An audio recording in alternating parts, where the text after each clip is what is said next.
السلام علیکم دوستو، نیوز آور میں خوش آمدید۔ میرا نام ہے محسن علی اور آج میں آپ کو بتاؤں گا کہ مشروم کھانے سے کیسے ڈپریشن کم ہوتا ہے۔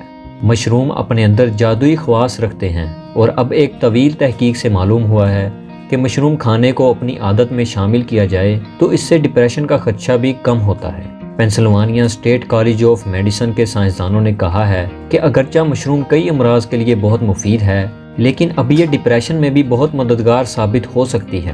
اس سے قبل کیمبیوں کی افادیت کئی طرح کے کینسرز میں ثابت ہو چکی ہے۔ اس ضمن میں پینسلوانیا اسٹیٹ یونیورسٹی کے سائنسدانوں نے 2005 سے 2016 تک لگ بھگ 24,000 بالغان کو شامل کیا گیا۔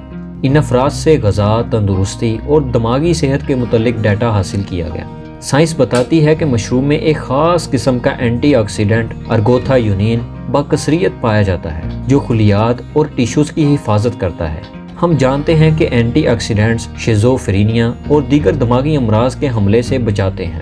ارگوتھایونین کی بڑی مقدار مشروم میں موجود ہوتی ہے جو ایک جانب تو سوزش کو کم کرتی ہے اور دوسری جانب بدن میں آکسیڈیو سٹریس کم ہونے سے روکتا ہے اور یوں ڈپریشن سے متاثر ہونے کا خدشہ بھی بہت کم ہو جاتا ہے۔ دوسری جانب عام دستیاب وائٹ بٹن مشروم میں پوٹیشیم پایا جاتا ہے جو بے چینی اور گھبراہٹ کم کرتا ہے۔ ایک دوسری قسم کا مشروم جسے لائن مین نہ صرف دماغ کو توانا رکھتا ہے بلکہ دماغ کے اعصاب کو بھی بڑھاتا ہے۔ اس طرح ڈپریشن کو روکنے میں کافی معاونت ملتی ہے۔ تحقیق سے معلوم ہوا کہ سفید فام اور غیر ہسپانوی سفید فام خواتین رغبت سے مشروم کھاتی ہیں۔ اس سروے میں شامل افراد کی اوسطن عمر 45 برس تھی اور 66% افراد غیر ہسپانوی تھے۔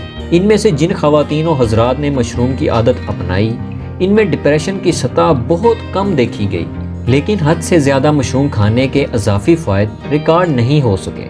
پینسلوانیا یونیورسٹی کے ماہرین نے ایک دوسرا تجربہ بھی کیا۔ اس میں سرخ گوشت کو مشروم سے بدل دیا گیا، لیکن اس خوراک سے ڈپریشن کم کرنے میں کوئی مدد نہیں ملی۔ تاہم ایک اور لیکن چھوٹے سروے میں جب 100 افراد کو کچھ عرصے تک مشروم کھلائے گئے تو ان میں ڈپریشن کی کمی کے آثار دیکھے گئے۔ اگرچہ یہ تحقیق ابتدائی مراحل میں ہے، لیکن بہت مضبوط ثبوت ملے ہیں کہ مشروم کو عام کھانوں میں شامل کرنے سے اداسی اور ڈپریشن میں بہت زیادہ کمی واقع ہوتی ہے۔ ویڈیو پسند آئی ہو تو ویڈیو کو لائک کریں اور دوستوں کے ساتھ شیئر کریں اور چینل کو سبسکرائب کرنا نہ بھولیں۔ اور اگر آپ جاننا چاہتے ہیں کہ کم سونے یا زیادہ سونے کی وجہ سے کون سے نقصانات ہو سکتے ہیں یا کون سے فائدے ہیں تو یہ ویڈیو ضرور دیکھیے گا۔ اسی کے ساتھ ہمیں اجازت دیجیے، ملیں گے ایک نئی ویڈیو کے ساتھ، تب تک کے لیے اللہ حافظ۔